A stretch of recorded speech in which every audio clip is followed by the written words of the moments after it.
தூத்துக்குடியில் உதயநிதி ஜூஸ் பார் கடைக்கு வருகை புரிந்த தமிழ்நாடு துணை முதலமைச்சர் உதயநிதி ஸ்டாலின் அவர்களை கடை உரிமையாளர் ஜஸ்டின் அன்பொழுக வரவேற்றார்.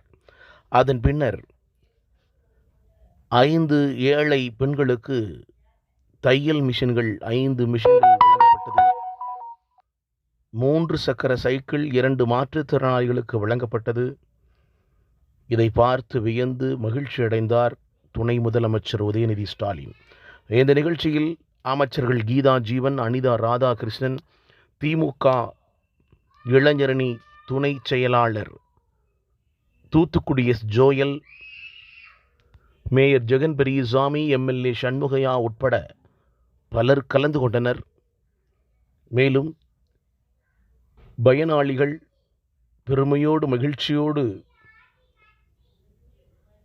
தையல் இயந்திரங்களையும் 3 சக்கர சைக்கிளையும் பெற்று அனைவருக்கும் வாழ்த்து தெரிவித்திருக்கிறார்கள் என்பது குறிப்பிடத்தக்கது.